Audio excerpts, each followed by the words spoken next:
오늘은 재미있는 연구 결과를 소개해드리고자 합니다. 바로 부동산 소유 여부에 따라 순자산 격차가 얼마나 벌어졌는지를 알아보는 것입니다. 최근에 부동산 시장에서 폭등과 폭락, 그리고 반등까지 앞으로 어떻게 흘러갈지 모르는 상황에서 우리는 어떤 포지션을 취해야 할까요? 무주택자는 주택을 구매할 건지, 유주택자는 전부 팔고 무주택으로 갈 건지, 혹은 갈아타기를 할 건지, 다주택자의 길로 갈 건지 많은 고민을 하고 계실 겁니다. 무주택자와 유주택자 간 사야 된다, 아니다, 팔아야 된다 의견이 팽팽한 요즘, 이 연구 결과를 보고 의사결정에 도움이 되셨으면 좋겠습니다. 참고로 무주택자와 유주택자 간의 자산 격차가 생각하는 것보다 큰데요, 정말 이 정도 차이가 나는 건지 한번 살펴보겠습니다. 이때를 기억하시나요? 자산 가격의 변동이 가장 컸던 시기입니다. 벼락거지와 벼락부자가 유행하기도 했죠. 같은 기간임에도 지역별로 매우 다른 가격을 보이고 있습니다. 지금부터 보게 될 결과들의 핵심은 주택 가격의 변동이 주택을 보유하지 않은 무주택자와 주택을 보유한 유주택자들의 자산이 얼마나 차이가 나는지를 살펴보는 겁니다. 먼저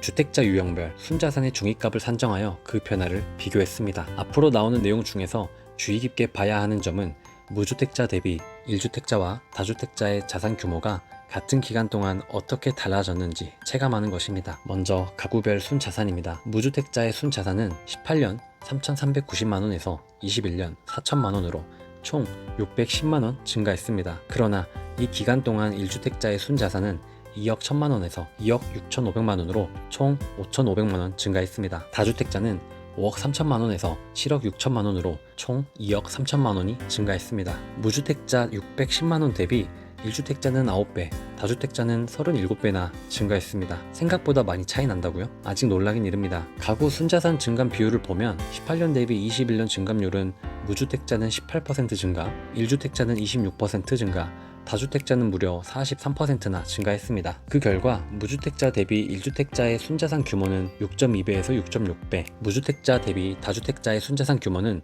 15배에서 19배로 격차가 더욱 커졌습니다. 순자산의 격차가 점점 더 커져가는 걸 알 수 있죠. 무주택자라면 이 부분을 유념해 주셔야 합니다. 1주택자가 6.2배에서 6.6배로 늘어났구나, 이렇게 넘길 게 아니라 이미 그들과 순자산 차이는 6배 이상 차이가 나고 있다는 걸 말이죠. 지역별로 세분화해서 살펴보겠습니다. 먼저 서울입니다. 무주택자의 순자산은 7.5% 증가했습니다. 그러나 같은 기간 동안 1주택자는 3억 2,300만원에서 5억 1천만원으로 약 58% 증가했습니다. 다주택자의 증가율인 약 40%보다 무려 19% 더 증가했습니다. 하지만 절대적 금액 기준으로는 무주택자 400만원, 1주택자 1억 8,700만원, 다주택자 3억 1천만원으로 다주택자가 압도적으로 크게 순자산이 증가했음을 알 수 있습니다. 전반적으로 무주택자는 최소 마이너스 100만원에서 800만원, 1주택자는 1억 8,700만원, 다주택자는 1억 9,500만원에서 3억 1천만원까지 순자산이 증가했습니다. 최고 증가액은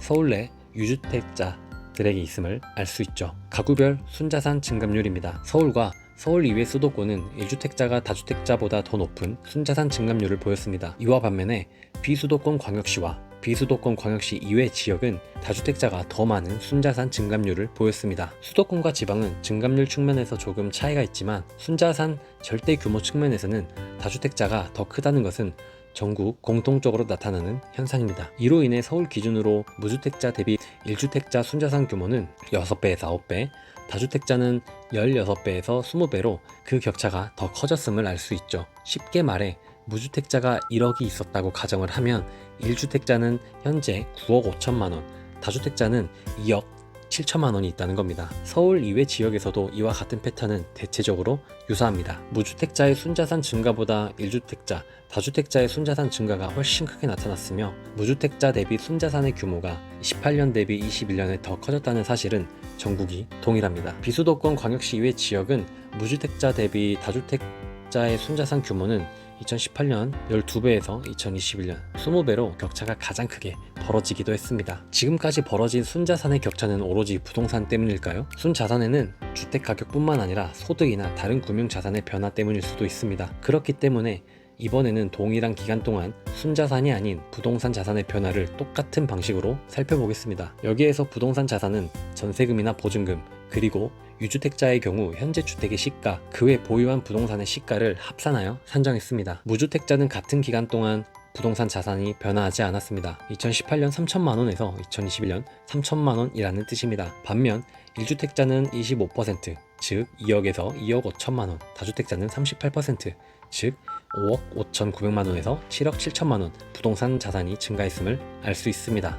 영상 초반에 소득 수준, 금융자산 등을 모두 포함하여 1주택자가 순자산이 26.2% 증가했고 다주택자는 43.4% 증가한 것을 감안하면 가구의 순자산 증가, 그리고 무주택자와의 순자산 격차의 원인이 보유주택의 가격 상승에 기초한 것으로 해석할 수 있습니다. 무주택자 대비 부동산 자산 규모는 순자산 규모보다 더 많은 차이를 나타냈습니다. 흥미로운 결과는 무주택자의 부동산 자산은 서울을 제외한 나머지 지역에서는 증가되지 않았습니다. 즉 서울의 무주택자만이 부동산 자산이 500만원 증가했다는 것입니다. 이에 비해 1주택자의 부동산 자산 변화는 지역 간 차이가 큽니다. 서울은 3억 5천만 원에서 5억 5천만 원으로 57.1%가 증가했으며 서울 이외 수도권은 2억 5천만 원에서 3억 5천만 원으로 40%, 비수도권 광역시도 2억 원에서 2억 5천만 원으로 25% 증가했습니다. 서울 이외 수도권, 비수도권 광역시에서 다주택자의 부동산 자산은 30% 이상의 증가율을 보였습니다. 서울은